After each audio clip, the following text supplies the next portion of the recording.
Ocean. Ay, inaya ko. Behave.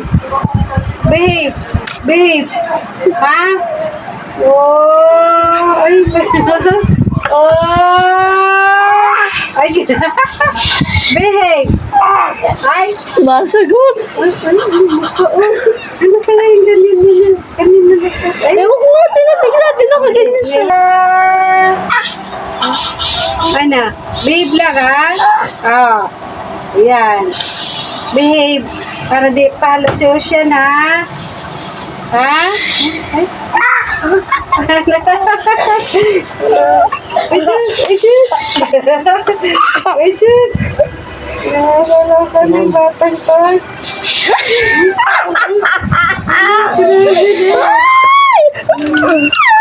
Ano mo siya, Karen? Nakaligo na nga pala si Baby Ose dito. After ko siya naliguan, bilibihisan ko. Tapos, sinusuklayan ko. Bigla siyang pumigil, nakatulog. Napakakit naman talaga ng baby na to. Walang problema. Susuklayan mo lang siya, nakatulog na siya. Hindi ko nga pala siya nilagyan ng damit dyan kasi nakatulog na siya at sobrang init. Kaya pagkagising niya, doon ko siya lalagyan ng damit.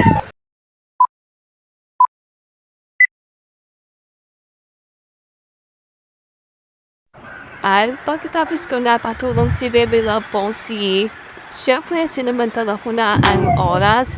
Habang tulog siya, ito naman yung kiruha ko at pagtatrabahuin ko, nilabas ko yung mga maraming damit namin para i-arrange ko. Inuuna ko nga pala kay Baby Osi bago yun sa akin. Ina-arrange ko yan, minaayos ko muna sa decolor at saka sa puti. Una, pinagsama-sama ko yung puti ay mga t-shirt, shorts, kasi pajama, and then one piece tapos yung decolor na ganyan din ba yung maglaba? Ina-arrange yun muna bagong yung labahin kasi ako rin yan ako eh. So, siguro lang depende sa mga mommies. Maano kasi akong babae, mapusira ako. Gusto ko naka-organize lagi kahit sa paglalaba ko. At sa paglalaba ko din, inuuna ko lagi yung puti, yung t-shirt, short tingnan. Kahit sa pagkabalobo, kahit sa pagsasampay. Kapag sa pagsasampay naman, pare-parehas yung howler. At gusto ko naka-arrange din sila sunod-sunod t-shirt sa t-shirt and then pajama sa pajama. Siguro ako lang yung mabis na ganito, din ba arte? At papasensya nyo na nga pala at kung may narinig kayong manok na tumitila o kabang nag-voice over kasi ako meron manok dito. Tapos ako naman buwad kasi sinisipon ako at may sorcerong ako. So, ayan lang po, samahan niyo ako habang nag-arrange ako ng mga damit.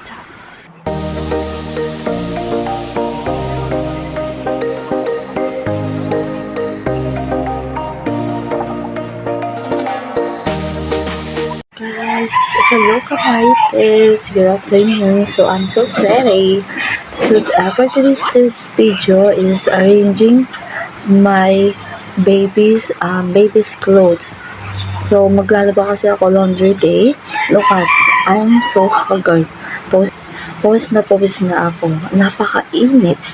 And, ayan, inuuna ko talaga nilalaban yun sa baby ko. 2 araw ko naglalaba kapag di ko siya natapos yung sa akin. Kapag natapos ko sa kanya, then na-late ako. So, kinabukasan niya sa akin. Inuuna ko talaga nilalaban niya sa baby ko kasi nga, mas madali sa naglaban at nag-enjoy ako. And,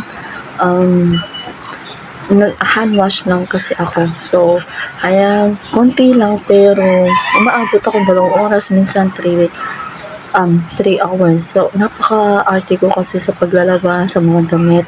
And pulido. Gusto ko pulido. So, syempre, hindi ka nakakagandahan. Tapos, yung damit ng baby mo, saka ikaw, madumi pa ba? I mean, hindi mo pa ba ayusin? Ayan, na-arrange ko na yung damit ng bebe ko. So, tingnan nyo. Ganito din ba kayo mag-arrange bago nyo lalabahan, bago nyo papalawan? i-organize nyo muna, ipag-aano nyo muna, ayusin nyo muna. Check natin. Ito yung ano niya, hood and towel hood and the blanket. Tapos yung mga towels niya, socks, ayan, puti is puti, ayan, sando, onesie, and t-shirt, shorts, and pajamas. Ayan, ito yung color, naka-separated yan. Shorts, and then yung onesie, and then t-shirt, short, o, diba? Ayan. Hi! At pagpasok ko nga, bumungad sa akin tong level up ko. Kinakangkang niya yung diapers niya. Tingin mo nasira, oh. Napakadikot talaga. Matikot na yung level up ko. Kung ano yung kinakangkang nahawakan niya. Nainitan siguro yung diapers niya. Kaya siguro sinisira niya kasi sobrang nga naman init. Tapos, sinawakan ko yung mga kamay niya para tigilan niya yung pagkakalkal niya dyan sa diaper niya. Kasi sayang, sinira niya yung diapers niya. Tingnan niyo naman, oh. Punit na punit. Sige. Sige. Loko. Hey? What did you do to your diaper, huh? What happened? You don't like? You feel hot? Hey? Oh, yan, That's good. This is good for you. Sige. Galit. Ay, galit.